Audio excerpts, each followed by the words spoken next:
والسلام على من لا نبي بعده.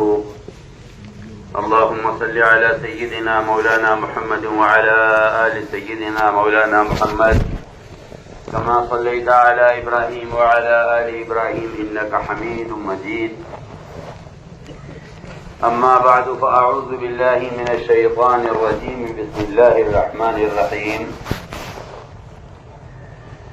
إنما يخشى الله من عباده العلماء.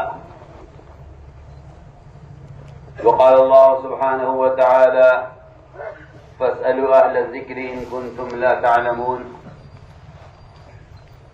وقال الله سبحانه وتعالى أمن هو قانت آناء الليل ساجدا وقائما يحذر الآخرة ويرجو رحمة ربه قل هل يستوي الذين يعلمون والذين لا يعلمون إنما يتذكر أولو الألباب. وقال الله سبحانه وتعالى وما كان المؤمنون لينفروا كافة فلولا نفر من كل فرقة منهم طائفة ليتفقهوا في الدين ولينذروا قومهم إذا رجعوا إليهم لعلهم يحذرون. وقال عليه الصلاة والسلام العلم علمان، علم في القلب فذاك علم نافع، وعلم على اللسان فذاك حجة الله على ابن آدم. وقال عليه الصلاة والسلام أنا لكم بمنزلة الوالد أعلمكم. وقال عليه الصلاة والسلام خذوا عني مناسككم. وقال عليه الصلاة والسلام صلوا كما رأيتموني أصلي، أو كما قال عليه الصلاة والسلام. میرے انتہائی محترم ورثائے انبیاء، ہمارے اجتماعات میں معمول ہے کہ عام مجمع مدت تعلیم کے حلقے قائم کیے جاتے ہیں. اس کے بعد 6 صفات کا مذاکرہ ہوتا ہے، جس میں سب سے اہم بنیادی صفت ایمان ہے.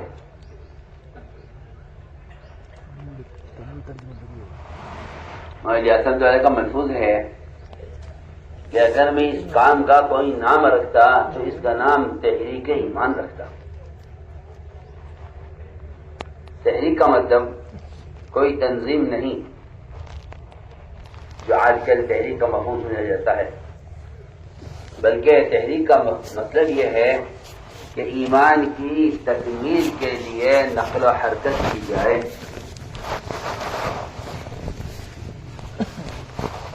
ایمان کی تکمیل کے لیے نقل و حرکت کی جائے. وجہ اس کی یہ ہے کہ جب تک تذکیر کے لیے تحریک نہ ہو، یہ خدا نہ کرے تحریر تذکیر کا بدل بن جائے، تحریر تذکیر کا بدل بن جائے، اور تحریر بھی تحریک کا بدل بن جائے کہ جب بات کے پہنچانے کی سہولت ہے تو اس کے لیے نقل و حرکت کی کیا ضرورت ہے. یہ خیال کر لینا کہ جو آلات و ذرائع زمانے میں مہیا ہیں ان کے ہوتے ہوئے کیوں مشکل راستہ اختیار کیا جائے.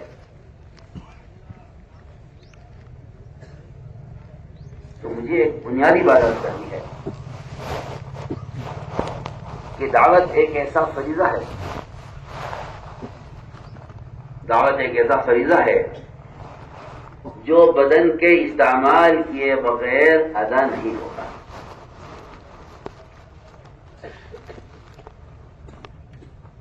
جیسا کا ملفوظ چھپا ہوا ہے کہ قلم کی حیثیت تبلیغ میں اس تیمم کی ہے جو پانی کے فقدان پر اختیار کیا جائے. اگر باوجود کوشش کے اس کو پانی نہیں ملا اور فریضہ کا ادا ہونا ہے، موقت فریضہ ہے، پانی کے ہوتے ہوئے تیمم یہ ایسا ہے جیسا نقل و حرکت کی استعداد ہوتے ہوئے قلم کا استعمال. بلکہ اگر اس بات پر غور کر لیا جائے ساتھ کے ساتھ کہ زیادہ قلموں کا استعمال حدیث میں قرب قیامت کی نشانی ہے. حالانکہ دو حدیثیں ہیں. ایک روایت میں ہے کہ علم اٹھا لیا جائے گا قیامت کے قریب. ایک روایت میں یہ بھی ہے کہ قیامت کا جو قرب آ جائے گا تو قلم زیادہ چلیں گے.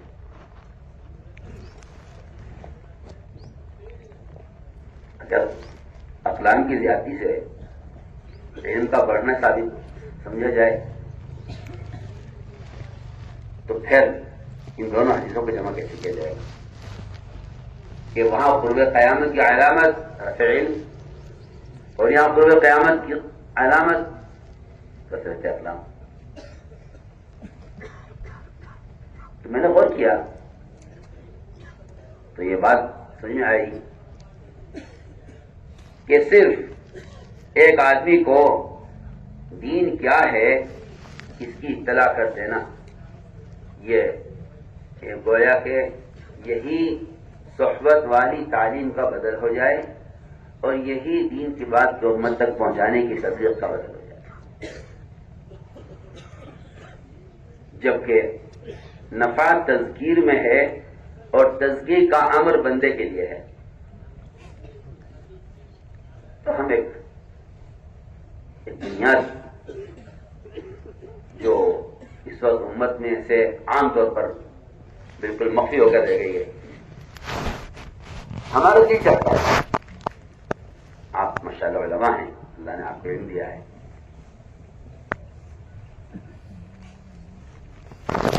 بجائے تقابل اور تردید کے رخ سے سوچنے کے تفاہم اور قرآن حدیث کے عمیق معنی کی طرف متوجہ ہوا جائے. اس بات کو سمجھنے کے لیے کہ آیا ایمان کی تکمیل کے لیے کیا نقل و حرکت اور ایمان کی تکمیل کے لیے کیا دعوت کو جا کر دینا یہ کوئی ضروری اور لازمی چیز ہے یا کسی ذریعے سے بھی یہ کام ہو سکتا ہے. اس طرف توجہ کی ضرورت ہے اور اس بات کو کھولا جائے, اس بات کو کھولا جائے کہ ایمان کو کمال تک پہنچانے کا بنیادی ذریعہ کیا ہے. وہ امر معروف و نہی عن منکر کی وہ ایک عملی محنت ہے, جبکہ میں آپ سے پورے جزم اور یقین کے ساتھ عرض کر دوں کہ امر معروف و نہی عن منکر کے لیے قلم کا استعمال وہ عوامر نواہی کے علم تک آپ کو پہنچا دے گا, بس کہ یہ عوامر ہیں یہ نواہی ہیں, تاکہ ایک شخص جان دے کہ عوامر کیا ہے نواہی کیا ہے. لیکن مدعو کے اندر عوامر پر چلنے کی استعداد اور منکر سے بچنے کی استعداد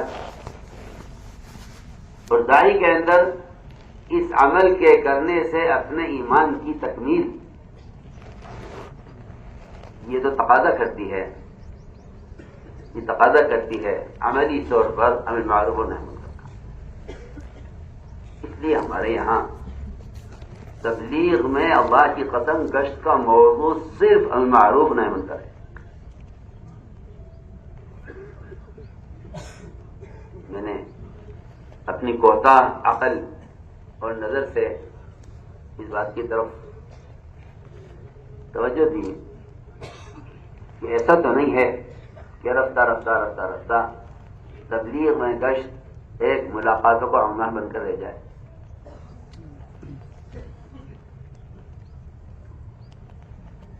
کہ بھئی 2-4 ملاقاتیں کر لو,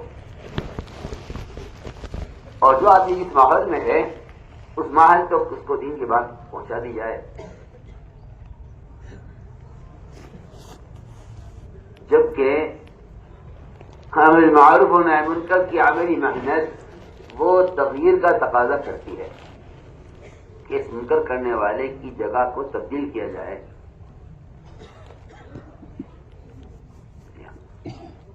جو آدمی منکر کے ماحول میں ہے اس کو منکر کے ماحول سے اس کی جگہ کو تبدیل کیا جائے. اگر ایک آدمی توبہ چاہتا بھی ہے تو اس کا صرف توبہ چاہ لینا یہ کافی نہیں ہے جب تک وہ منکر کی ظلمت سے نکل کر توبہ کی طرف نہ آئے. اس لیے کہ منکرات کے اثرات مقام پر اتنے زیادہ ہوتے ہیں کہ وہاں سے منکر کرنے والے کا اخراج بہت ضروری ہے. ابلاغ کافی نہیں ہے. جس شخص نے 99 قتل کیے تھے اس نے سوال کیا تھا راہب سے حلیم توبتی. اس نے کہا تھا کہ تمہاری توبہ قبول نہیں ہوگی. اس قاتل نے اس راہب کو بھی قتل کر دیا تھا. لیکن جب عالم نے سوال کیا حلیم توبہ تو عالم نے کہا ہاں توبہ قبول ہو جائے گی, اپنی بستی چھوڑ کر نکل جاؤ. اس قاتل سے اس کی بستی چھڑوانے کا جو بنیادی مقصد ہے وہ اس کو اس کے منکر کے مقام سے اس کو الگ کرنا ہے. حضور اکرم صلی اللہ علیہ وسلم صحابہ کے ساتھ کے سفر میں آپ صلی اللہ علیہ وسلم کی فجر مع صحابہ قضا ہو گئی. آنکھ کھلی تو سورج برابر جو کا تھا, نماز قضا ہو گئی. آپ صلی اللہ علیہ وسلم نے نماز وہاں سے آگے بڑھ کر ادا کی, وہاں نہیں پڑھی. امام صاحب یہ فرماتے ہیں کہ اس وقت سورج نکل رہا تھا, نماز میں حصے داخل کیے. امام شافعی رحمۃ اللہ علیہ فرماتے ہیں علت یہ نہیں ہے, علت یہ ہے کہ جس وادی میں آپ تھے اس وادی میں شیاطین کا اثر تھا. آپ نے جو صحابہ کو چلایا ہے وہاں سے وہ اس وادی کے اثرات سے نکلنے کے لیے آگے جا کر نماز پڑھنے کا آپ نے حکم فرمایا. جو علت ہے وہ علت یہ ہے کہ آپ صلی اللہ علیہ وسلم نے اس جگہ نماز نہیں پڑھی جہاں قضا ہوئی, وہاں سے آگے بڑھ کر نماز پڑھی ہے. اور وہ فرماتے ہیں یہ کہ درس بخاری میں آیا یہ ذکر, تو میں نے طلبہ سے کہا کہ دیکھو اگر امام شافعی والے کا کے نزدیک یہاں نماز نہ پڑھنے کی علت اور وجہ یہ ہے کہ یہاں شیاطین کا اثر ہے. ایک نماز آپ صاحب سنوں بتاؤ, آپ صحابوں کو اس وادی سے ہٹا دیتے ہیں کہ یہاں سے ہٹاؤ. میں نے پوچھا طلبا سے, میں نے کہا جہاں محلے مسلمانوں کی ہزاروں کی آبادی کے ایسے ہیں جہاں اکثریت نماز کبھی نہیں پڑھتی, آپ کا کیا خیال ہے؟ اس کے علاوہ دیگر منکرات. میں بنیادی بات ارد کرنا چاہتا ہوں کہ تبلیغ میں گشت کا جو اصل موضوع تھا, اس لیے کہ یہ دین کے ہر شعبے کا ہمیشہ اصول رہا ہے کہ رفتہ رفتہ رفتہ رفتہ رفتہ رواجی چیزوں سے داخل ہو جاتی ہیں, اور جو اصل مقصد ہوتا ہے وہ حالات, زمانہ, سہولتیں, آلات, ذرائع, وہ رفتہ رفتہ اس کے بنیادی مقاصد کو بدل دیتے ہیں. جبکہ گشت کا بنیادی مقصد ہر آدمی کے اپنے ایمان کی تکمیل کے لیے گشت ہے. اس چیز کو اگر آدمی مثبت پہلو سے سوچے تو اس کی اہمیت معلوم ہوتی ہے. اور اسی کو منفی بھی سوچ لے تو اس کا انکار کر دے گا کہ کیا گشت پر ایمان موقوف ہے. جب یہ نہیں معلوم گشت کا مقصد کیا ہے تو یہ کہنا بہت آسان ہے، کیا گشت سے ایمان بنے گا؟ حالانکہ بہت بنیادی موٹی اور واضح بات ہے. ایمان کے اس کی جو بحث ہے، ہم اس بحث میں صرف یہاں آ کر رک جاتے ہیں کہ ہاں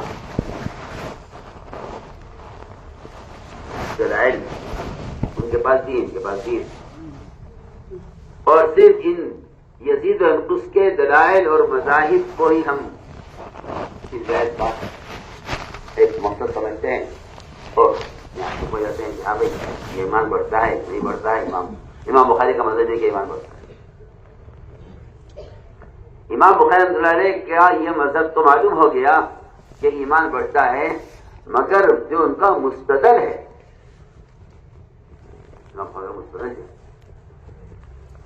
ان کا مستدل یہ ہے کہ معاذ بن جبل رضی اللہ تعالی عنہ وہ لوگوں سے ملاقات کر کے کہتے تھے اجلس بنا نؤمن ساعتن. یہ معاذ بن جبل کا عمل یہ امام بخاری کا مستدل ہے. نالائق آدمی کے طرف میں جب یہ روایت آئی تو میرے طلبہ سے کہا میں نے کہ بات یہاں ختم نہیں ہو جاتی کہ چلو بھائی امام صاحب کا مذہب یہ ہے ان کا مستدل ہے، جو آگے چلو. کیوں آگے چلنے سے پہلے یہ سوچنا چاہیے کہ آیا تبلیغ میں جو گشت ہے اس گشت کا کیا مقصد تھا کہ اس کے ذریعے میں اپنے ایمان میں کمال چاہتا ہوں کہ میں لوگوں کو معروفات پر آمادہ کر کے منکر کے ماحول سے نکال لاؤں. اجلس بنا یہ ایسا جمع کا صیغہ ہے کہ آؤ ہمارے ساتھ بیٹھو. معلوم ہوتا ہے کہ کسی اجتماعی حلقے اور ایمان کے کسی اجتماعی ماحول کی طرف آمادہ کیا جا رہا ہے اور یہ بالکل واضح بات ہے. عمر رضی اللہ تعالیٰ کے بارے میں آتا ہے کہ وہ راستے میں ایک سے دو سے ملاقاتیں کرتے اور ان کے ہاتھ پکڑتے اور ان سے کہتے کہ اٹھو ہمارے ساتھ، آؤ ہمارے ساتھ ہمیں پر ایمان لائیں گے.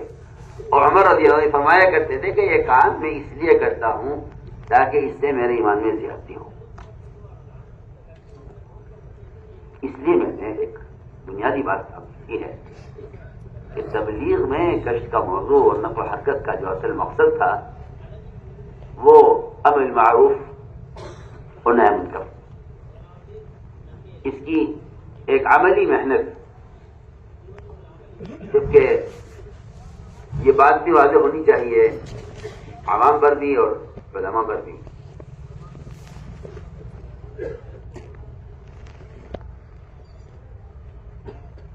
کہ محض اپنی ذات سے اخراج اعمال کر لینا، یہ تبلیغ میں لگ کر دین سیکھ کر فارغ ہو جانا، اپنی ذات سے محض آتے اپنی ذات سے اعمال عبادت، اعمال تلاوت، فرائض کی ادائیگی، نماز، روزہ، حج، زکات اگر میں اپنی ذات سے ادا کر رہا ہوں تو یہ اس کا ایمان کی اتنا ایمان ہے جس سے اس کے فرائض ادا ہو رہے ہیں.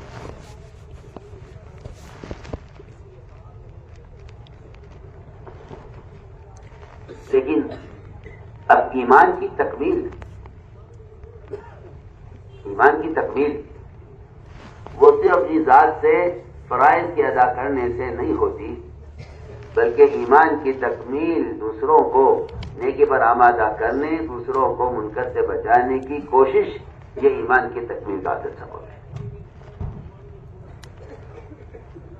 میں ترجمان السنہ پڑھ رہا تھا مولانا بدر عالم رحمۃ اللہ کی، جو اپنے زمانے کے استاد اور اساتذہ کہلاتے تھے اور فہم حدیث میں اللہ تعالیٰ نے ان کو جو مقام دیا تھا وہ ان کے معاصرین کو نہیں ملا. وہ اس بات لکھتے ہیں، وہ فرماتے ہیں کہ اگر کوئی شخص اتنی نفلیں پڑھے کہ اس کی پیشانی سیاہ ہو جائے، اور اتنے روزے رکھے کہ اس کو ہونٹ پر خشکی جم جائے، اور زکوٰۃ وقت پر پوری ادا کرے۔ وہ فرماتے ہیں کہ اسلام میں ایمان کا معیار، اسلام میں ایمان کی علامت صرف یہ نہیں ہے، بلکہ اسلام میں ایمان کا معیار اس کو قرار دیا گیا ہے کہ یہ شخص دوسروں کو نیکی پر آمادہ کرتا ہے یا نہیں، دوسروں کو منکر سے بچاتا ہے۔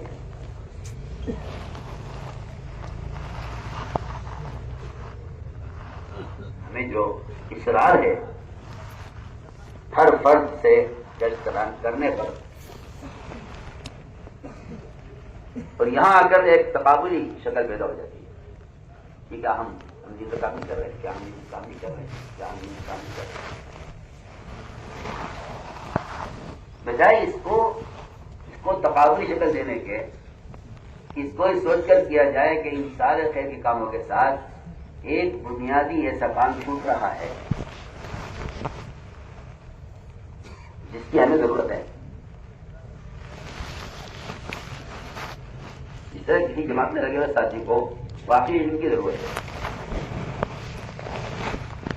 ذرا علماء کو عوام تک پہنچنے کی ضرورت ہے۔ میں عرض کروں گا، ابھی تو میرا دل چاہتا ہے کہ اس گشت کو ایمان کی تکمیل کے مقصد پر لایا جائے۔ میں تکمیل ایمان کے لیے گشت کر رہا ہوں، اس لیے میں نے بات عرض کی کہ بھائی ہم تو گشت ایمان کی تکمیل کے لیے کرتے ہیں۔ ایک صاحب نے کہا کہ اس سے ایمان کی تکمیل کیا تعلق ہے؟ میں نے کہا تو ایسا کرو، ایک شاعر سن لو، پھر دیکھتے ہیں کہ کسی بیچارہ میرے جیسا اناڑی آدمی تھا، اس نے سنا کہ صاحب پڑھ رہے تھے کہ مغز کو باغ میں جانے نہ دیجیے کہ نہ خون پروانے کا ہوگا، تو وہ کہنے لگا بھائی کوئی بات ہے بھائی، اگر شہد کی مکھی باغ میں جاتی ہے تو اس سے پروانے کو کیا پروانے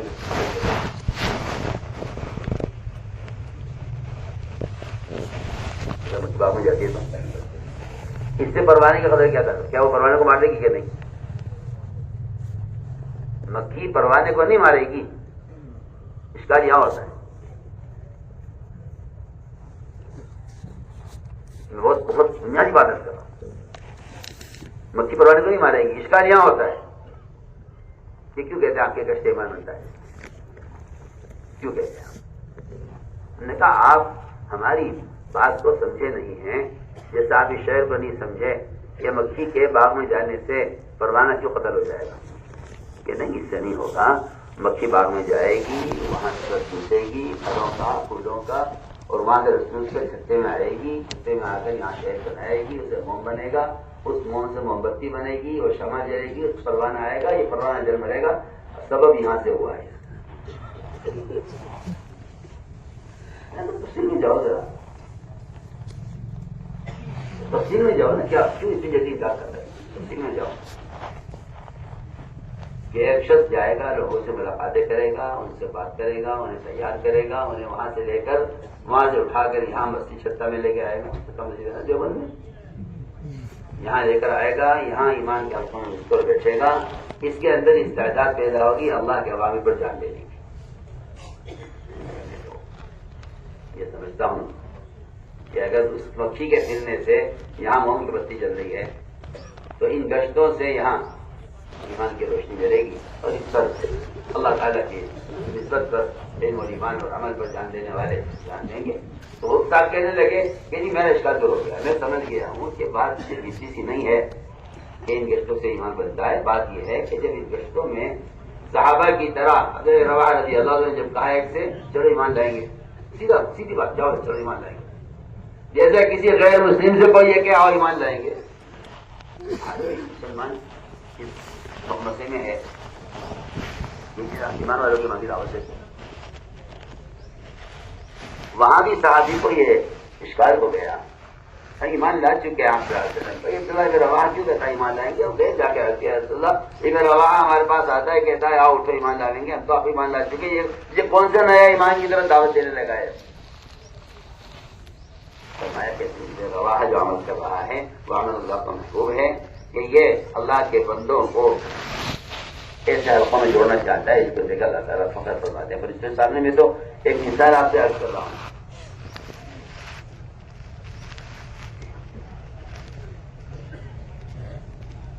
تو میں نے کیا کہ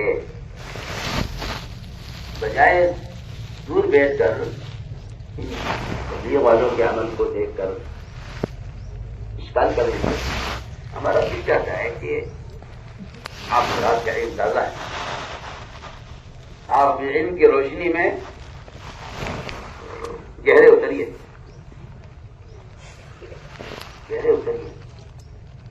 تو دیکھیے ادھر کر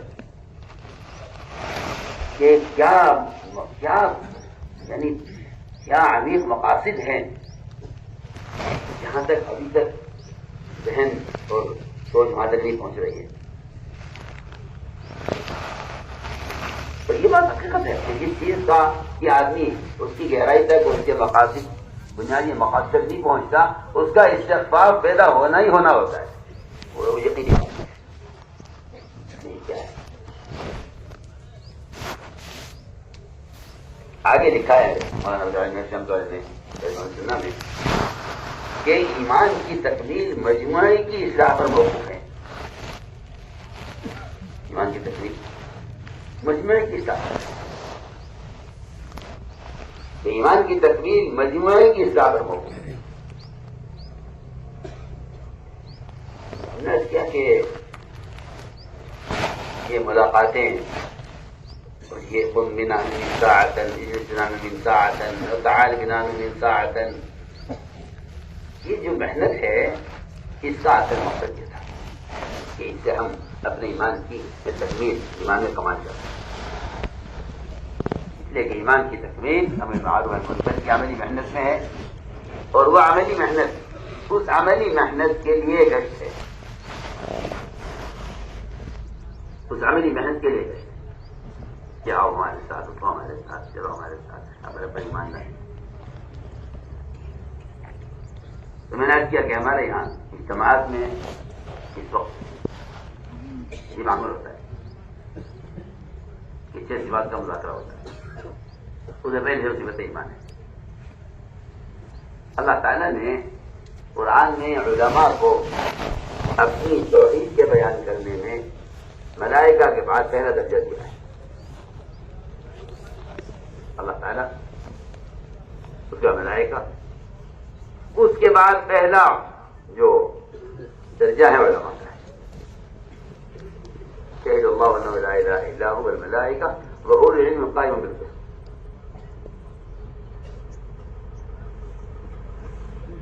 اور یہ بات اس وقت امت میں عام ہے کہ اللہ تعالیٰ کی توحید کا ایک تصور ہے ذہنوں میں جس کو لوگ سمجھتے ہیں کہ یہ توحید ہے, جبکہ علماء نے لکھا ہے کہ احکام کا علم کی ذات مقصود نہیں ہے. احکام کا علم عمل کے لیے مقصود ہے. جو چیز بذات مقصود نہیں ہے اس سے فراغت ہو جائے گی. جو بذات مقصود نہیں ہے اس سے فراغت ہو جائے گی, لیکن جو چیز بذات مقصود ہے اس سے فراغت نہیں ہوگی. توحید کا بیان کرنا بذات مقصود ہے, احکام کا علم عمل کے لیے مقصود ہے. جب آدمی احکام کا علم حاصل کر لے گا تو اس سے عمل کا اس سے جب آدمی احکام کا علم حاصل کر لے گا تو اس سے عمل کا مطالبہ ہے. اس سے عمل کا مطالبہ ہے. چار سے فائدے ہو گئے. اب اندر کے علم سے نماز پڑھیے, اندر کے علم سے روزہ رکھیے, اندر کے علم سے زکات دیجیے, اندر کے علم سے آپ سارے اعمال سارے افعال اندر کے علم سے کیجیے, آپ علم سے فائدے ہو گئے. لیکن توحید سے مومن کو فراغت نہیں ہے کہ اللہ تعالیٰ کی وحدانیت کا بیان کرنا بذات مقصود ہے. امت کے جو عقائد بگڑتے ہیں اور اس کی بنیادی وجہ یہ ہے کہ روزانہ کوئی وقت ہر مسلمان کے لیے اللہ کے توحید کو سننے یا بولنے کا یہ معمول اب یہ ختم ہو گیا ہے. گویا ایمانیات وہ ایک کورس ہے جس سے ہم گزر چکے ہیں. پڑھانے والے بھی گزر جاتے ہیں, پڑھانے والے بھی گزر جاتے ہیں, جبکہ نے عرض کیا کہ ایمان اللہ کی توحید کا بیان کرنا یہ بالذات مقصود ہے، کیونکہ ساری نیکیوں کا مدار توحید پر ہے۔ اس وقت امت کا جو سب سے بنیادی امت کا نقصان اور امت میں جو ایک بنیادی مرض ہے وہ سب سے بنیادی چیز عقائد، کیونکہ کفر کا یہ معمول ہے کہ وہ پہلا حملہ عقائد پر کر دیتا ہے۔ اور میں تصور کرتا ہوں کہ میں آپ سمجھتے ہوں کہ آدمی مسلمان ہے، وہ تو ساتھ بیٹھ کر حال دیکھ کر معلوم ہوتا ہے کہ یہ آدمی اندر سے اس کا کیا حال ہے۔ ابھی جماعت ہماری کام کر رہی تھی مسکرات کی ایک علاقے میں، گھر میں جماعت داخل ہوئی تو مسلمان کے گھر میں بلکہ اس کے مسجد کے مؤذن کے گھر میں ایک بت باقاعدہ مجسم رکھا ہوا تھا۔ جماعت تو آتی ہے، مؤذن کا گھر ہے، مؤذن نے ہمیں یہاں چلایا ہے، مؤذن کے مکان میں کھڑے ہوئے ہیں، مؤذن کے گھر میں بت ہے۔ مسکرات نے مسکرات سے پوچھا کہ کیا ایسا کیوں ہے ہمارے گھر میں بت؟ کہنے لگے وہ جو ہمارا ایک بیٹا ہے وہ اس کا عقیدہ، اس کا یعنی رجحان اس طرف ہے، اس لیے اس نے اپنے گھر میں کیا ہوا ہے، اپنے کمرے میں۔ ایک مؤذن مسلمان کے گھر میں اس کا سگا بھائی ایک مجسم بت کی پوجا کرتا ہے، آپ ذرا اندازہ کیجیے امت کہاں ہے۔ میں ابھی اسی دفعہ مدنی کے ملاقات میں تھا مرہ میں، تو کچھ سامنے لگے، میں نے کہا اب تو ہمارے اس میدان دعوت کا تقاضا یہ ہے کہ ہر گھر میں عورتوں کی جماعت داخل کیے بغیر یہ اقدار رکنے والا ہے۔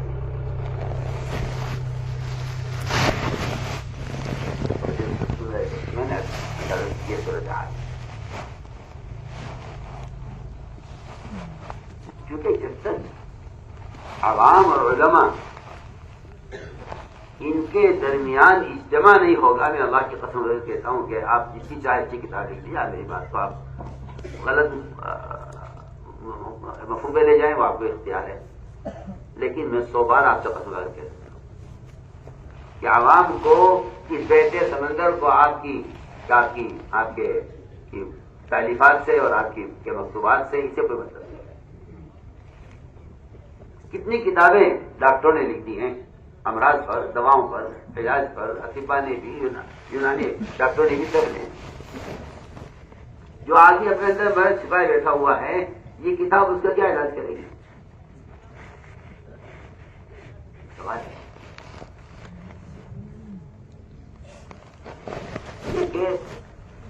صحبت اور اختلاط وہ ایک ایسا بنیادی چیز ہے وہ کہ اس کا کوئی بدل نہیں ہے، اس کا کوئی بدل نہیں۔ آپ جتنی چاہے آسان سے آسان کتاب، جو آدمی عمل کا طالب ہے وہ اس سے استفادہ کر سکتا ہے، اس سے بھی اس کو طریقہ عمل معلوم ہوگا۔ استعداد عمل تو صحبت سے حاصل ہوتی ہے، طریقہ عمل معلوم ہوتا ہے۔ بہت سے لوگ جرما کا طریقہ جانتے ہیں، ماننی پڑتی ہے۔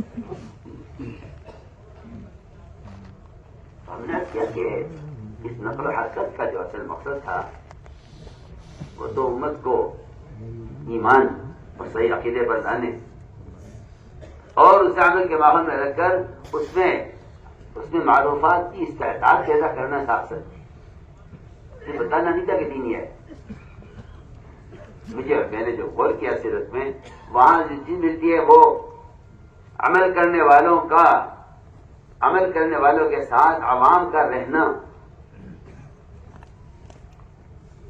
آپ میں عبد ثقیل کو مسجد میں کھڑا کر اور کبھی انکسان کو مسجد میں باندھ کر اور جوڑ کو مسجد میں رکھ کر اصل تعلیم اس بات کی دی تھی کہ یہ اس کے اندر عمل کی استعداد پیدا کرنی ہے اور اس کے اندر سے اس گناہ کا تقاضا ختم کرنا ہے۔ اس شخص نے آپ جا کر سوال کیا، کہتے مجھے زنا کی اجازت دیجیے، آپ نے اس کو مسجد بٹھا کر سمجھایا، وہ کہتا ہے کہ میرے دل میں زنا کی نفرت پیدا ہو گئی۔ صرف بتا دینا کہ حلال حرام کیا ہے، اگر یہ بتلا دینا صحبت کے بغیر نہیں ہے اور ماحول کے بغیر نہیں ہے. اس لیے میں تو ساتھ سے بحث کرتا ہوں کہ مدارس کا قیام وہ ایک ایسا بنیادی فریضہ ہے کہ جس کے بغیر وہ رجال تیار خدا کی قسم نہیں ہو سکتے جو باہر جا کر اس عوام کے ارتداد کے بہتے سمندر کو روک سکیں. یہ مسئلہ نہیں ہو سکتا. جو رجال تیار کیے جاتے ہیں اگر وہ ان اسلام کے فروغ سے تیار نہیں ہو رہے ہیں، میں نے پڑھ لیا، اس نے کتاب سے پڑھ لیا، اس نے پڑھا دیا، اس نے کتاب دیکھ لی، اس نے آگے بڑھا دیا، اس کے پاس کوئی میسج آ گیا، اس نے اس میسج کو آگے بڑھا دیا، تو حیران ہوں کہ ان آلات نے تعلیم کی بنیاد اکھاڑ کے پھینک دی ہے. آپ پتہ نہیں کس خیال میں ہیں اور آپ کس ذہن میں ہیں، اور آپ کو جواز کی ایسی پٹی بندی ہے آنکھوں پر آپ کے کہ آپ اس بات کو ماننے کو تیار نہیں ہیں. جو بنیاد کی صحبت اس کو ان آلات نے اکھاڑ پھینکا ہے بالکل، جس کو آپ سمجھتے ہیں کہ یہ زمانے کی ضرورت ہے اور یہ بنیادی زمانے کا تقاضا ہے. اور یہ سرا ولا تعسرا میں تو حیران ہوں کہ رواج کو رائج کرنے کے لیے اس حدیث کا استعمال یہ اتنی بڑی جرأت اور اتنا بڑا گناہ ہے جس کی طرف بالکل طبیعتیں منتبہ نہیں ہیں. میں حیران ہوں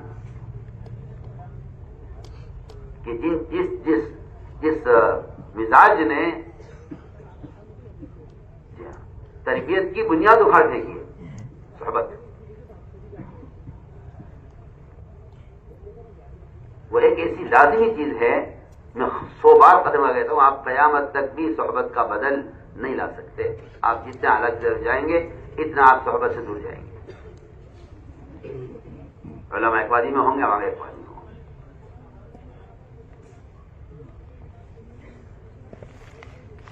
ہمارا جو اصل مقصد تھا وہ یہ کہ علماء عوام کے جہل کا خود مشاہدہ کریں. ڈاکٹر ایک مریض کے مرض کا خود معائنہ کر رہا ہے.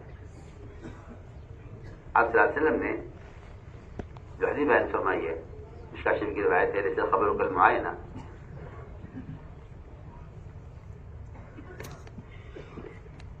اور یہ عجیب و غریب روایت ہے. اور اس میں آپ صلی اللہ علیہ وسلم نے صاف فرما دیا کہ اللہ تعالیٰ نے موسیٰ علیہ السلام کو یہ خبر دے دی تھی کہ تمہاری قوم بچڑے کی پوجا پر جمع ہو گئی ہے. یہ خبر مل گئی تھی، لیکن آپ فرما رہے ہیں حدیث میں کہ جو غصہ اور غم پیدا ہوا ہے موسیٰ علیہ السلام کے اندر، وہ قوم کے ارتداد کا معائنہ سے، قوم کے ارتداد کے معائنے سے پیدا ہوا ہے، صرف خبر سے نہیں. بلکہ خبر یقینی ہے، خبر یقینی ہے، اللہ تعالیٰ کو خبر دے رہے ہیں. لیکن جو غم اور غصہ پیدا ہوا ہے وہ واپس جا کر قوم کا حال دیکھ کر پیدا ہوا ہے.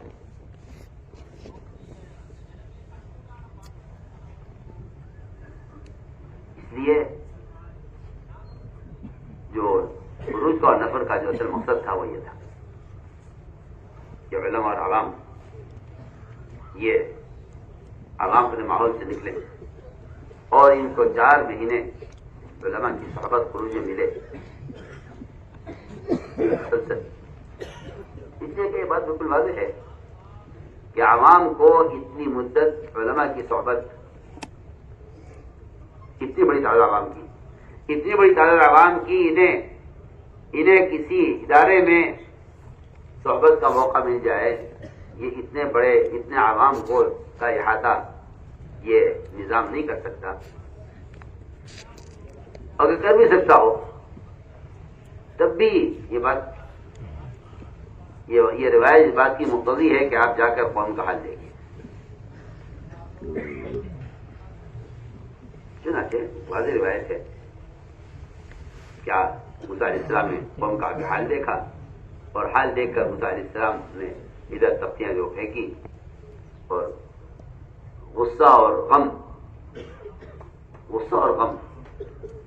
اپنی محنت کی ظاہر نے کا غم اور قوم کی حرکت کا غصہ، یہ 2 چیزیں جمع ہوئیں تو اس نے قوم کو واپس لوٹا دیا. ذات سے ہدایت کی بات. تو میں احتیاط کر رہا ہوں کہ خدا نہ کرے اس راستے کے خروج سے علماء کے اپنے مشاغل، اپنی ذمہ داریاں، تدریس کی اور تعلیم کی اور فتوے کی، ان کا چھڑوانا مقصود نہیں، عوام کے جہل کا مشاہدہ کروانا مقصود ہے. عوام کے جہل کا مشاہدہ کریں. تو ہم نے عرض کیا کہ یہ اصل مقصود ہوتا ہے علماء کے نفر و خروج کا، کہ جا کے عوام کا حل دیکھو. آپ صلی اللہ علیہ وسلم کے پاس اہل حدیث کی طرف سے مطالبہ آیا کہ ہمارے علاقے میں اسلام آ گیا ہے لیکن علم نہیں آیا، جماعت دیجیے علماء کی. آپ نے 70 علماء چنے اپنے صحابہ میں سے جنہیں قرہ کہا جاتا تھا. اس زمانے میں قرہ صرف قاریوں کو نہیں کہا جاتا تھا، اس زمانے میں قرہ کا اطلاق علماء پر ہوتا ہے. آپ نے چاہتے 70 علماء اور اس تقاضے پر آپ نے بھیجے. سب کے سب محنتے تھے. حجاج جی کے پاس بھیجا. جنہیں مولانا میں انہیں سب کو شہید کر دیا. ان 70 علماء کے خروج کا مقصد صرف وہاں کے لوگوں کو دین کی تعلیم دینا اور وہاں کے عوام کے جہل کا علاج کرنا، اس کے علاوہ نکلنے کا کوئی مقصد نہیں.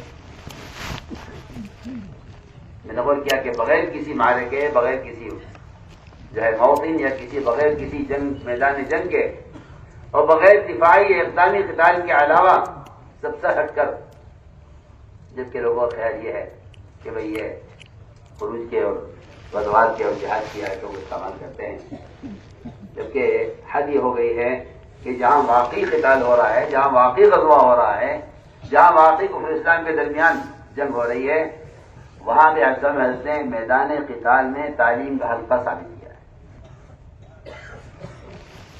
لیکن صحابہ کو تعین کر دیا جاتا تھا کہ آپ صلی کی خدمت میں کہ تم یہاں رہنا، اس درمیان کوئی آیت نازل ہو، کوئی حکم نازل ہو، آپ سے کوئی بات فرمائیں تو تم محفوظ کرنا، ہم میدان میں ہوں گے. میں سمجھتا ہوں کہ شاید جس طرح میدان قتال میں نماز کی ترتیب بدل جاتی تھی 2 جماعتیں میں ہو کر صلاۃ خوف کی، اس طرح اہتمام تعلیم کا میدان قتال میں ہو رہا ہے جہاں جانور بنی ہوئی ہے. اتنا اہتمام تعلیم کا کہ وقت ایسا نہ گزر جائے کہ آپ سے کوئی بات فرمائیں اور تو تم یہاں رہو، جو تم سمجھو ہمیں بتانا، تاکہ ہم اتنی دیر کے لیے بھی ہم علم سے اور احکام سے ہم بے خبر نہ رہیں، جاہل نہ رہیں. تو میں نے عرض کیا کہ اصل تو مقصد یہ تھا خروج کا، تعلیم اور امت کے کو اجتہاد سے روک، جہالت سے نکالنا امت کو، اجتہاد سے روکنا امت کو. یہ خروج کا اور خروج کا اصل مقصد یہ تھا کہ امت اجتہاد سے نکلے اور امت جہالت سے نکلے. اصل خروج کا مقصد یہ تھا. اسی لیے قرآن نے نفر کو جو جوڑا ہے، قرآن نے اصل تعلیم کے ساتھ جوڑا. فلولا نفر من كل فرقة منهم طائفة ليتفقهوا في الدين. اور یہ يتفقهوا ایسا ہے لازم لائے ہیں، لفظ لازم استعمال کیا ہے، ليتفقهوا. اور یہ تفقهوا یہ کا مطلب تو تقاضا یہ کرتا ہے یہ لفظ کہ یہ میرا عالم کا نکلنا اس کی اپنی ذات کے لیے ہے، تاکہ اسے عوام کے جہل اور عوام کی ذات اور اس کی وجہ عوام پر جو اللہ کی نقمتیں ہیں ان کا مشاہدہ کرے، تاکہ اس مشاہدے سے اس کی تحریر مؤثر ہو جائے. وَلِيُنذِرُ قَوْمَهُمْ إِذَا رَجَعُوا إِلَيْهِمْ لَعَلَّهُمْ يَحْذَرُونَ. کہ یہ دیکھے قوم کا حال نکلتا. اور یہ جو فقہ نہیں فرمائے، یہ تفقہ فرمائے، تو جانتے ہیں کہ لازم ہے اپنے لیے. میں تو کہا کرتا ہوں کہ جو ڈاکٹر مریضوں کے درمیان میں رہتے ہیں انہیں امراض اور امراض کی دواؤں کا اتنا استحضار ہوتا ہے کہ وہ بہت جلدی دوا کی حفاظت کرتے ہیں. جو علماء عوام کے درمیان میں رہتے ہیں انہیں عوام کے امراض کا، ان کی روحانی بیماریوں کا، ان کے فاسد عقائد کا، اس کے علاج کا اتنا استحضار ہو جاتا ہے کہ وہ آسانی کے ساتھ ان کو مسئلہ بتلانے میں، فتویٰ دینے میں اور ان کو سنبھالنے میں. ایک افسوس کی بات یہ ہے کہ عوام ایک میدان میں ہیں، ایک وادی میں ہیں، اور عوام علماء ایک وادی میں ہیں، عوام ایک وادی میں. ان کا جو اختلاط ہونا چاہیے تھا وہ نہیں ہے. اور میں سمجھ کرتا ہوں کہ اگر ہمارا خیال یہ ہے کہ بھئی ہمارے عوام کے درمیان قلم کتاب ہے تو میں تو صاف عرض کرتا ہوں کہ یہ قلم کتاب یا کوئی تربیت کا، نہ کوئی تربیت کا طریقہ ہے، نہ کوئی تربیت کا اصول ہے، نہ کوئی تربیت کا ذریعہ بھی نہیں. تربیت کا ذریعہ بھی عمر کے ساتھ خط لکھا، مجھے کوئی علم کی بات لکھ کر بھیجے، فرمایا کہ علم لکھ کر بھیجنے کی چیز نہیں ہے، آپ وہاں سے آئیے یہاں اور یہاں آ کر علماء کی صحبت میں لگے. میں کہتا ہوں کہ صحبت ایسی بنیادی چیز ہے، ہر چھوٹے کو اپنے بڑے سے ہر حال میں رجوع ہونا چاہیے. کیوں؟ ایک مثال کرتا ہوں. ایک صاحب نے قرآن پڑھا تو یہ نے کہا آپ صحیح پڑھ رہا تھے، میں نے کہا تم غلط پڑھ رہے. میں نے نہیں صحیح پڑھ رہا، میں غلط پڑھ رہا. دوسرے نے قرآن پڑھا، اس کو سنا، کہا تم نے غلط پڑھ رہے. دونوں کو پکڑ کر لے گئے سید القرآن نے کہا رضی اللہ تعالیٰ عنہ، قرآن غلط پڑھا، یہ غلط پڑھا. آپ نے دونوں سے قرآن سنا، دونوں سے قرآن سنا اور دونوں کا قرآن سن کر آپ نے خود دونوں کی اصلاح کی تحلیل فرمائی.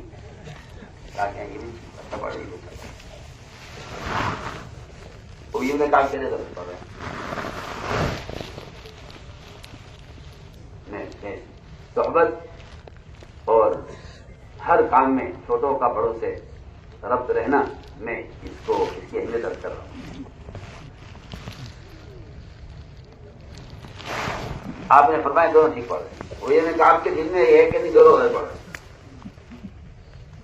تو وہی میں نے کہا فرماتے ہیں کہ میرے دل میں آپ صلی اللہ علیہ وسلم کی تکذیب کا، آپ کو جھٹلانے کا ایسا فتنہ پیدا ہوا، ایسا فتنہ زمانے جاہلیت میں نہیں تھا جیسا آج ہوا کہ میں آپ کو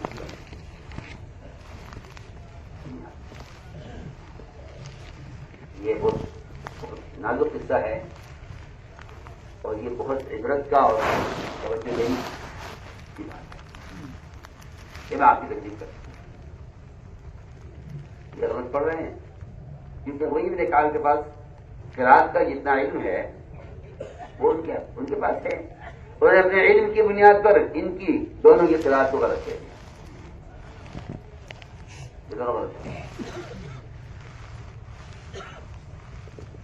فرماتے ہیں کہ جب میرے دل میں اتنا پیدا ہو گیا کہ میں آپ کو اطلاع نعوذ باللہ، تو آپ صلی اللہ علیہ وسلم سمجھ گئے کہ ابئی کے دل میں شک ہے. آپ فرماتے ہیں آپ نے میرے سینے پر ہاتھ رکھا تو میرے آپ کے ہاتھ رکھتے ہی میں سر سے لے کر پیر تک پسینہ پسینہ ہو گیا، اور میرے ایذان اور یقین کا حال یہ تھا کہ میں اللہ تعالیٰ کو اپنی آنکھوں سے دیکھ رہا تھا. جب آپ نے دیکھا کہ اب اس کا کہ جس سے یہ فتنہ نکل گیا ہے اور یہ شک دور ہو گیا ہے، آپ میں ابئی میں نے اللہ تعالیٰ سے دعا کی تھی کہ اللہ میری امت کو بہت امید ہے، ان پر ہے، اگر تم نے ایک طرح سے قرآن کے پڑھنے کا حکم دے دیا ان کے مشکل ہو جائے گی، تو ان کو 7 طرح پڑھنا دیا. تو یہ سب تعارف کی جو حدیث ہے اس کا اصل موقع یہ تھا کہ آپ نمایاں ہو گئی اللہ تعالیٰ نے 7 طرح پڑھنے کی ضرورت ہے. یہ بھی صحیح پڑھنا ہے. یہ اتنی بڑی بات جو ہوئی ہے صرف صحبت کی وجہ سے ہوئی ہے، ورنہ وہی بات کرنے کا برابر ہے. تو میں عرض کر رہا ہوں کہ آپ کا جو وقت درکار ہے وہ آپ کا وقت اس درکار نہیں ہے کہ آپ نوز باللہ آپ کے پاس علم نہیں ہے یا آپ کو سیکھنا ہے. نہیں، اس کی بنیادی وجہ یہ ہے. یہ زمانے کا حادثہ یہ ہے کہ ہر عالم عالم نہیں. اگر ہر عالم عالم ہو جائے تو امت سے جہل ایسا ختم ہو جائے گا جیسے ہر مالدار اگر مزکی ہو جائے تو امت سے فقر ختم ہو جائے. آسمانی. اگر صرف امت زکوٰۃ دے دے اغنیا دنیا کے تو دنیا سے فقر ختم ہو جائے. یہ ہماری حالت یہ ہے کہ آپ جو وقت درکار ہے اس کی امت کو شدید ترین ضرورت ہے. اس لیے حضور اکرم صلی اللہ علیہ وسلم نے اپنے علم میں اور اپنی علم کے جو ہے اپنے درس میں صرف حصہ تعلیمی کا نہیں ہوتا. آپ چاہتے ہیں کہ صحبت میں رہ کر جو آگے کے علم حاصل کر رہے ہیں. حضرت فرماتے ہیں کہ میں آپ سے لوگ تو خیر کے بارے میں سوال کرتے تھے, میں شر کے بارے میں سوال کرتا تھا, کتنے کیا پیش آئیں گے, شر کیا پیش آئے گا. تو وہ بھی تھے بعض صحابہ جو آپ کی صحبت میں رہتے تھے اور وہ مختلف علوم میں تخصصات اور آگے کی علوم حاصل کرتے تھے. آپ صلی اللہ علیہ وسلم ان کے درمیان تھے اور آپ بیان فرما رہے تھے.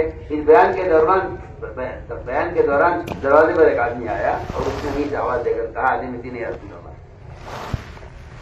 آپ نے یہ نہیں خیال کیا کہ یہ تو اسلام میں آیا ہے, اسے فرائض سے خبر نہیں ہے, اس کو اس کا حوالے کرتے ہیں اس کو پڑھا دے سمجھا دے.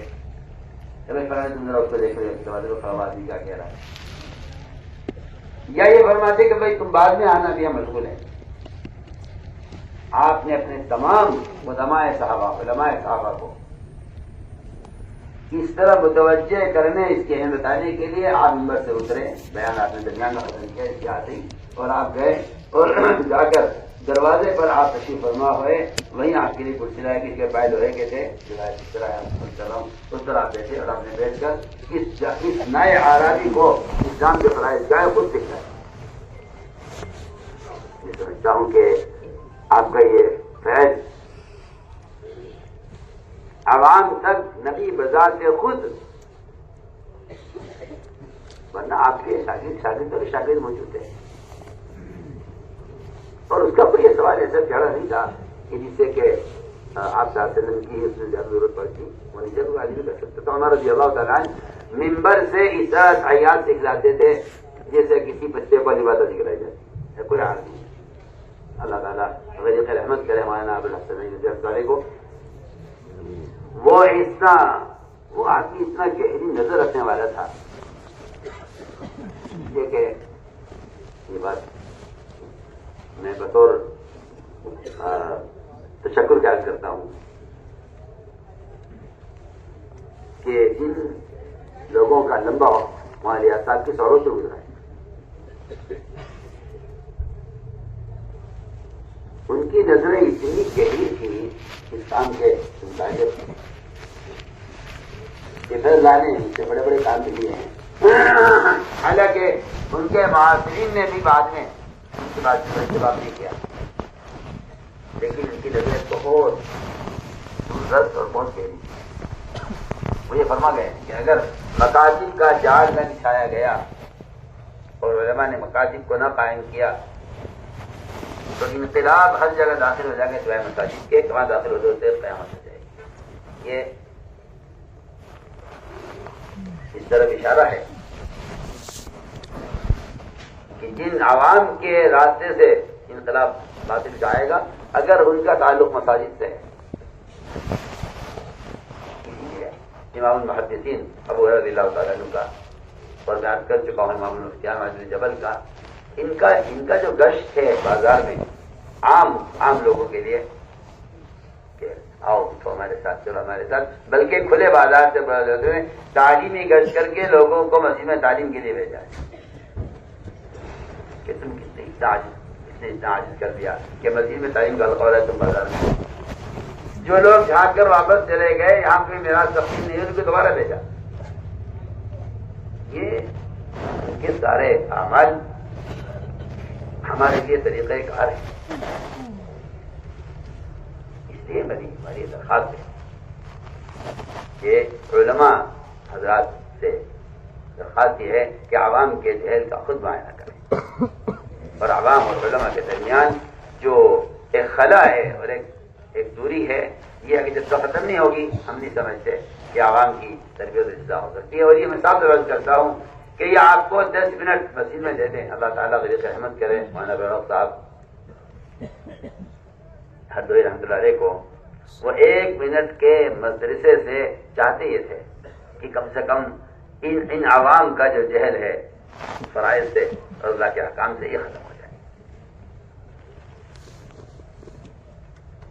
سب کے بڑوں کے سب کے طریقہ کار کے مقاصد اتنے متقارب ہیں اور اتنا آپس میں متماثل ہیں, لیکن بعض والوں نے جو اس میں فصل پیدا کیا ہے اس کی وجہ سے بلا وجہ کے جو ہے شکوک و شبہات پیدا ہوتے ہیں. ورنہ آپ جناب پیچھے جائیں گے آپ دیکھیں گے اللہ کے بارے میں کہ طریقہ جو ہے علم تو ثانوی کا ہو, طریقہ کار میرا ہو, تعلیم ثانوی کی طریقہ کار میرا کیا اس سے کیا مقصد ہے؟ طریقہ کار میرا یہ وہ طریقہ کار اختیار کرو جس سے علم امت کے عموم میں آئے. میں کہتا ہوں بازاری سراخ ہوگا, یہ اسلام کے قلعے ہیں, یہ اسلام کے قلعے ہیں اور یہ دین کے وہ تلے ہیں جن کی جڑیں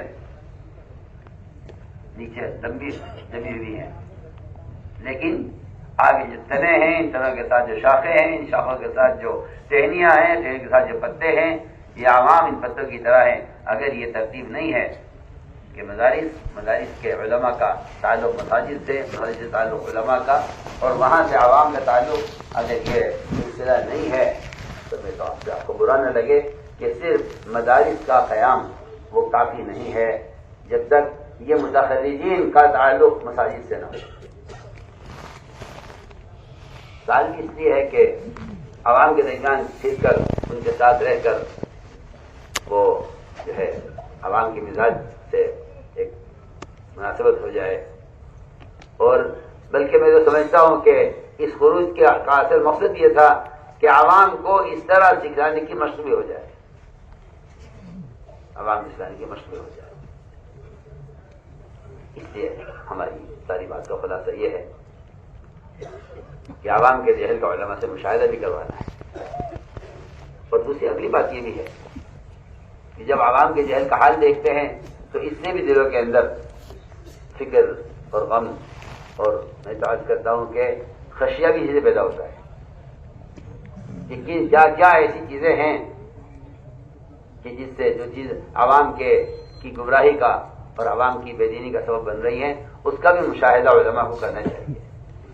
کیونکہ عالم تو اسے کہتے ہیں جس کے دل میں واقعی اللہ تعالیٰ کا خوف ہوتا ہے.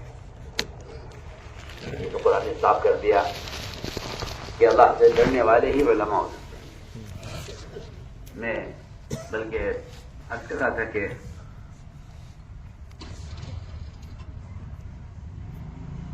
آدمی کے دل میں اگر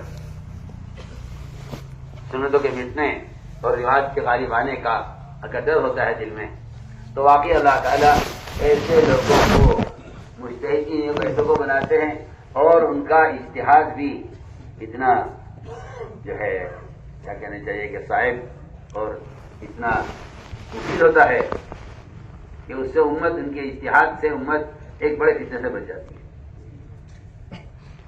عمر رضی اللہ تعالیٰ ان کے بارے میں مشہور ہے روایتوں میں کہ اگر تمام میرے زمین کا علم رکھا جائے ایک پردے میں, عمر کے علم رکھا جائے ایک پردے میں, تو عمر کا علم زیادہ ہوگا.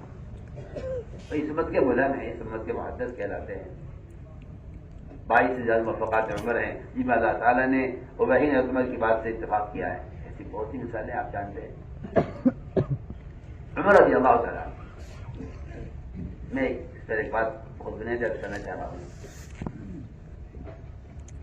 کہ طبیعتیں سب کی وہ زمانے کے ساتھ ساتھ رواج کی طرف مائل ہیں. جو سنت طریقہ تھا تعلیم و تعلم کا وہ بڑی تیزی کے ساتھ ختم ہو رہا ہے, جس کی میں بنیادی واقعات کر چکا ہوں. کعب رضی اللہ تعالیٰ عنہ کا عمر رضی اللہ تعالیٰ عنہ اس امت کے ملہم ہیں. ایک مرتبہ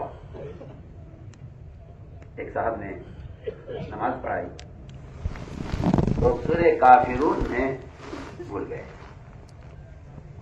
پتہ ہی بات ہے اگر قاری بھول جائے تو کوئی اس کو رکما دے دے، فرض ہو، سنت ہو، نفل ہو، تراویح ہو، جو بھی کر رہا ہے ہو کر وہ اٹک گیا ہے تو اس کو رکما دے دے، پڑھ لے گا. اگر یہ بھول کسی ایسی اتفاقی خبر ہو جاتی تو کوئی بات ہی نہیں. عثمان نے پوچھا کہ کیوں بولے، کیا ہوا؟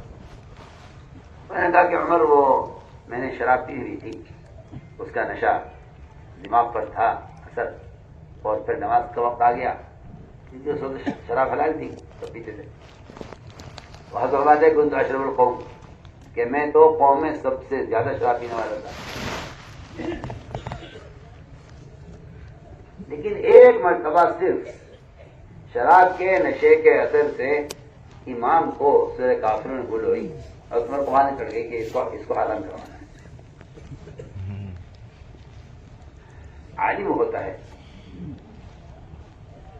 جو نفع کی ضرورت کی، جس کے لوگ عادی ہیں، نفع کی ضرورت کی، اور جس کے لوگ عادی ہیں وہ اس کی قباحتوں کو اور اس کے اندر کیا چیز ایسی غلط ہو سکتی ہے وہ اس کی تلاش میں رہتا ہے، یہاں تک کہ اس کوشش میں پڑ جاتا ہے کہ یہ چیز حلال بھی ہے، جائز بھی ہے، ضرورت کی بھی ہے، لوگ اس کے عادی بھی ہیں، اس میں نفع بھی ہے، لیکن اس کا عبادت پر ہی اثر پڑ رہا ہے، اس کو حرام کرنا چاہیے.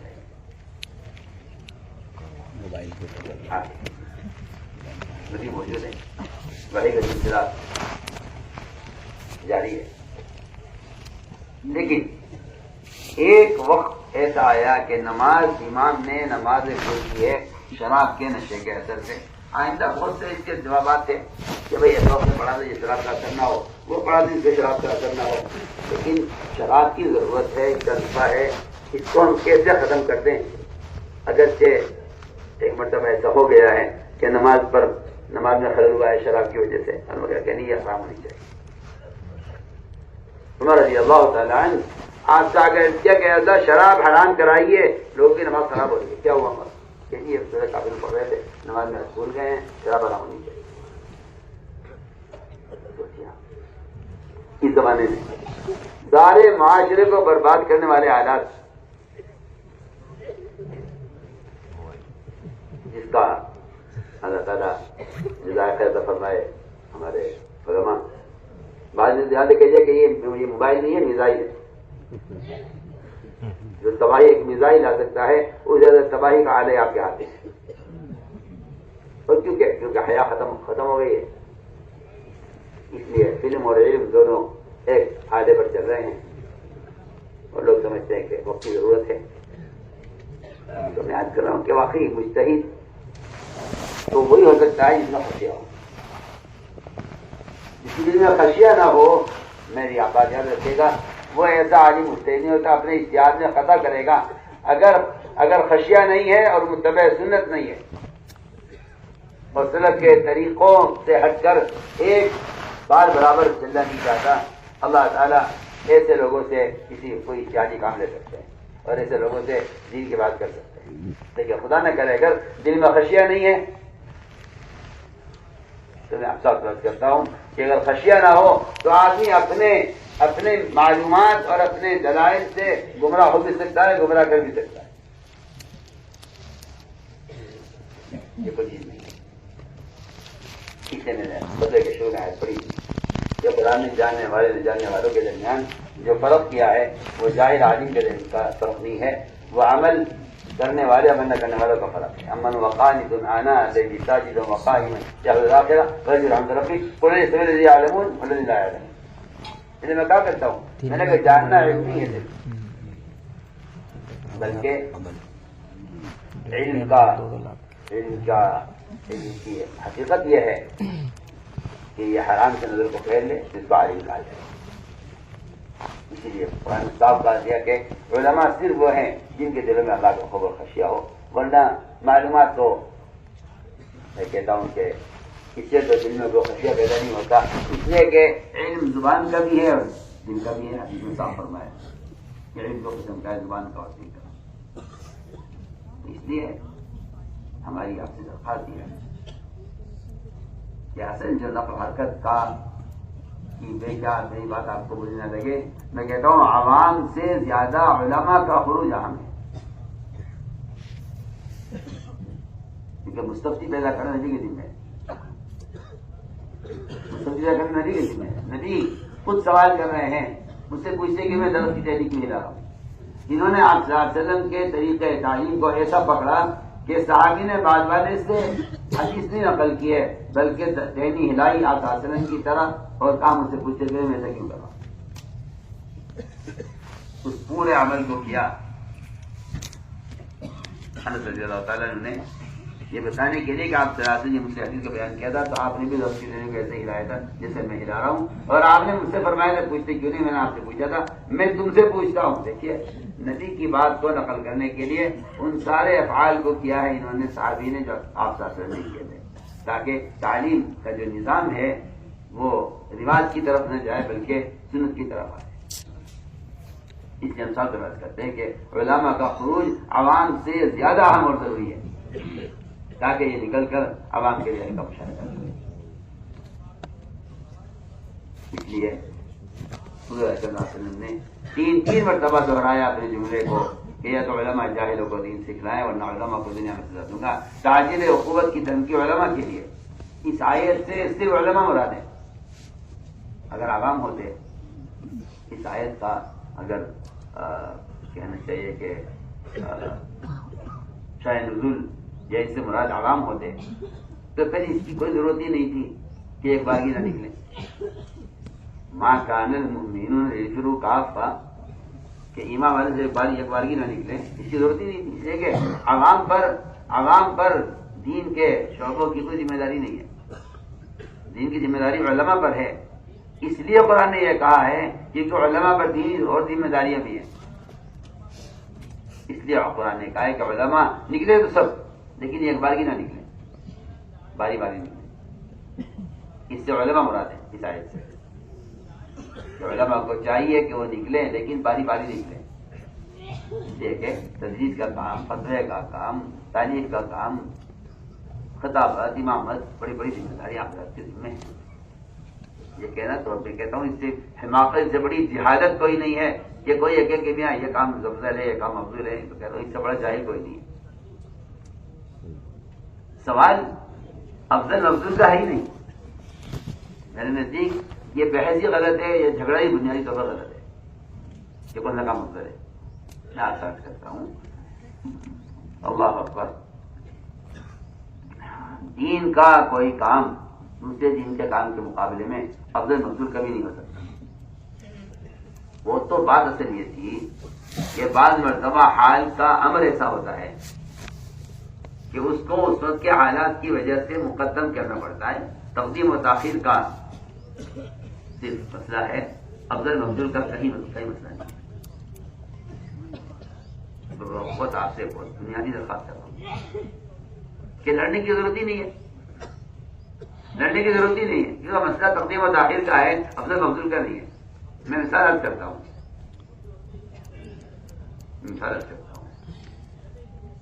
کہ ایک شخص نے ڈاکٹر سے وقت لیا اسپتال میں، دیا ہو گیا، اپنا حال بتا ہی رہا تھا کہ اچانک خبر آئی کہ جی وہ ایکسیڈنٹ ہو گیا ہے کوئی اور مریض کی حالت نازک ہے اور فوراً ایمرجنسی میں آپ کو جانا ہے. یہ مریض خود کہتا ہے ڈاکٹر سے، مریض ڈاکٹر صاحب مجھے چھوڑ دیا، آپ جائیے اس کو دیکھیے، میرا مسئلہ اس کا اہم نہیں ہے جتنا مسئلہ اس کا اہم. اس کی بالکل متعلق کشمکش نہیں. یہ دیکھیں تو یہ اتنی آسان مثال ہے اسی کو سمجھنے کے لیے، جسے میں نے عرض کیا کہ آپ صلی اللہ علیہ وسلم اپنے صحابہ سے مشورے گفتگو تھے. اچانک وہ جہاد کی آیت نے اگر کہا مجھے دین سکھلایا، مجھے دین معلوم نہیں کیا ہے، کیونکہ اس کا مسئلہ اتنا اہم تھا کہ آپ صحابہ کو چھوڑ کر یہ تو آپ صلی اللہ علیہ وسلم نے، میں نہیں کہتا کہ آپ چھوڑیے بخاری شریف پڑھانا، چھوڑیے آپ ترمذی شریف کو، چھوڑیے آپ دس کی کتاب میں، چھوڑیے آپ امامت پر نکلیے کیونکہ عوام کی ضرورت مقدم ہے اس پر. میں بالکل نہیں کہتا. میں عرض کرتا ہوں کہ آپ متبادل کا انتظام کریں، آپ متبادل کا انتظام کریں۔ کہ عمر میں نکلنا چاہتا ہوں، فرمایا کہ مؤذن لاؤ پہلے۔ اب تو آپ اندازہ کیجیے نا، اذان جو انتہائی آسان عمل ہے، کوئی بھی اذان دے لے گا کہ نہیں، کوئی بھی اذان دے لے گا، اس تھوڑی اذان ہوتی ہے۔ اذان پر تو تہجد بھی اذان پر ہوتی ہے اور روزہ بھی اذان پر ہوتا ہے، اذان پر روزہ ہوتا ہے۔ بلال کی اذان پر آپ کو روزہ بند کرنا ہے، ان کی اذان پر آپ کو روزہ کھولنا ہے۔ اذان تو کے بارے میں تو فرمایا کہ مؤذن تو یہ تو قابل اعتمادی ہونا چاہیے۔ اپنا متبادل لاؤ پہ گئے، جا کے تلاش کیا مؤذن ایسا جو معتمن ہو، اور پکڑ کے لائے صاحب قرض کو، کہا جی انہوں نے آپ صلی اللہ علیہ وسلم کے زمانے میں قباء کی مسجد میں انہوں نے اذان دی ہے، یہ پرانے مؤذن ہیں، ان کو اپنی جگہ مؤذن کیا آپ سمجھا سکتے ہیں؟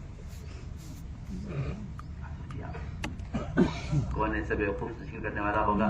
وہ یہ کہتا ہے یہ تو کام چھوٹا ہے، یہ کام بڑا ہے، آگے کام چھوڑیے، کام کیجیے۔ میرے نزدیک بحث افضل مفضول کی نہیں ہے، میرے نزدیک تو بحث یہ ہے کہ اگر کوئی ایمرجنسی مریض آ گیا ہے تو اس کے بارے میں آپ کیا کریں گے؟ اللہ تعالیٰ جزائے خیر دے ہمارے مفتی شبیر صاحب علی، کیونکہ ماشاءاللہ پرانوں کے ساتھ رہے ہیں اور وہی ایک سادہ مزاج ہے۔ جو بات کر رہے تھے ایک بڑی اہم مسئلہ پیش آ گیا جس کے لیے علماء سے بیٹھے ہوئے غور کر رہے تھے، اچانک ایک شخص بالکل پینٹ شرٹ میں، بالکل ایک یہودی یا نصرانی حیات میں وہ داخل ہوا کوئی بات پوچھنے کے لیے، اور ساری میٹنگ اور سارا کیا کہا جائے محاضرہ اور معتمر اور بحث چھوڑ کر دلی سے سب کچھ لوگ متوجہ ہو گئے۔ اچھا اس سے تو کوئی دیکھیں گے نہیں، یہ آدمی علم سیکھنے کے لیے آیا ہے۔ آپ صلی اللہ علیہ وسلم کا یہ فرمانا انا لکم بمن والد اعلمکم، یہ میرے اور آپ کے سب کے لیے ہے، یہ حکم ہم سب کے لیے ہے۔ اگر ایک بچہ باپ سے کھیل رہا ہے، دوسرا بچہ گر رہا ہے، تو یہ بچہ کھیلنے والے کو نہیں دیکھے گا، گرنے والے کو پکڑے گا۔ تو باپ والی شفقت لیکن اولاد کے لیے ہو سکتی ہے، اور باپ والی صحبت جو اولاد بیٹا باپ کے ساتھ رہتا ہے، یہ کہیں کہ یہ حدیث ان سارے رشتوں کی طرف متوجہ کر رہی ہے معلم کو، انا لکم بمن والد اعلمکم۔ تو ہمارا مقصد آخر یہ نہیں ہے کہ کیوں مدارس ہیں، کیوں یہ کام زیادہ اہم ہے۔ ہمیں اچھا کہیں کہ ایسی ترتیب بنا لی جائے کہ جس میں علماء باری باری اللہ کے راستے میں نکلتے رہیں، کیونکہ نفر کا جو اصل مقصد تھا اور نفر کا جو اصل بنیادی مقصد ہے وہ امت تک ان کو پہنچانا مختلف سے نکالیے۔ ابھی ہم سے ساؤتھ افریقہ کے سفر میں تو میں نے تو کہا علماء سے، میں نے کہا تمہیں اللہ تعالیٰ نے تمہارے بڑوں کو سے جو ہجرت کروائی ہے ہندوستان جیسے ملک میں، وہ کروائی اس لیے تاکہ یہاں مدارس پائیں، اور یہ ایسی ہجرت ہے جس کا دروازہ قیامت تک کھلا ہوا ہے، چاہے ساری دنیا دارالاسلام بن جائے، لیکن تعلیم اور تعلم کے لیے جو ہجرت ہے یہ اس ہجرت کا یہ ہجرت قیامت تک کے لیے قائم ہے۔ لیکن جہاد منیت، یہ میں کہتا ہوں کہ اس سے بڑا جہاد کوئی نہیں ہے، اور اس سے زیادہ ہجرت کی فضیلت، اپنے دین کو بچا کر نکلنے سے زیادہ بڑی ہجرت کسی علاقے میں دین کو قائم کرنے کے لیے ہجرت کرنا ہے۔ بالکل کھل کر آپ سے کہہ رہا ہوں، کوئی آدمی دار کفر سے ہجرت کر لے، اس سے زیادہ ہجرت کی فضیلت اور اہمیت اس شخص کے لیے ہے جو امن دارالاسلام سے ہجرت کر رہا ہے کسی افساد اور کفر کے ملک میں مدارس قائم کرنے اور مکاتب قائم کرنے کی غرض سے۔ دیکھیں یہ تو آپ کو یہاں ساؤتھ افریقہ میں یہ شکلیں اور یہ ٹوپیاں داڑیاں نظر آ رہی ہیں، یہ صرف ان علماء کی ہجرت کا صدقہ ہے جنہوں نے اپنے وطن چھوڑے یہاں مدارس قائم کر دی۔ اور ہم تو سال کے علماء سے سوال کرتے ہیں کہ بتائیے آپ نے خروج میں کہاں کہاں مدارس کے قائم کرنے کا نظام بنا کر وہاں کے ذمہ داروں کو، وہاں کے مالداروں کو متوجہ کیا ہے۔ اللہ تعالیٰ جزائے خیر ہمارے وہاں سے مدری ہمیں مجھ سے بنانے لگے کہ میرے کہا جو مقصد آپ کا ہے قیام مدارس، اس کے بغیر میں کہتا ہوں اللہ کی قسم نہ علم باقی رہ سکتا ہے، نہ اللہ مجھے معاف فرمائے نہ علم باقی رہ سکتے ہیں اگر یہ مدارس کا قیام کہ کوئی شخص مدرسے کے بغیر علم حاصل کر کے اور اپنی معلومات کا امتحان دے کر تو سمجھے کہ میں عالم ہو گیا ہوں. میں تو سمجھتا ہوں کہ خدا نہ کرے اگر یہ مدارس سے استغنا پیدا ہو گیا علم حاصل کرنے کے اور ذرائع حاصل اختیار کر لیے گئے تو میرے ساتھ سے میں سمجھتا ہوں کہ یہ علماء کی صحبت اور علم کے ماحول کے بغیر تربیت پانا آگے اس کا کوئی اعتبار نہیں کہ کیا ہو. میرے نزدیک دو چیزیں بہت اہم، یہ قیام مدارس اور ایک علماء کا عوام کی طرف انتقال، عوام کی طرف کہ انہیں جہل سے بچایا جائے. تو جو آپ صلی اللہ علیہ وسلم نے 3 مرتبہ فرمایا کہ تو علماء جاہلوں کو دین سکھلائیں ورنہ علماء کو دنیا میں سزا دوں گا. علماء نے کہا ہے رسول اللہ ہم سمجھ گئے ہیں، ہمیں 1 سال کا موقع دیجیے، جہاں اسلام پہنچ جائے نہیں پہنچا ہم جا کے پہنچ.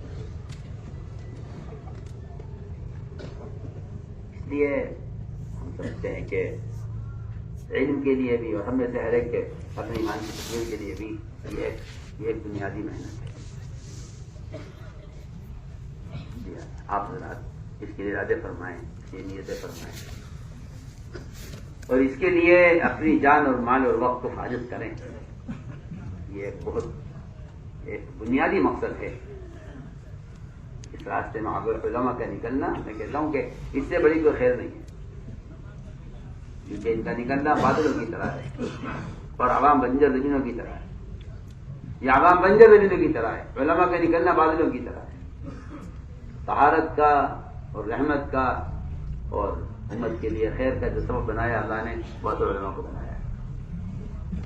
اس کے لیے آپ کو پیش کریں.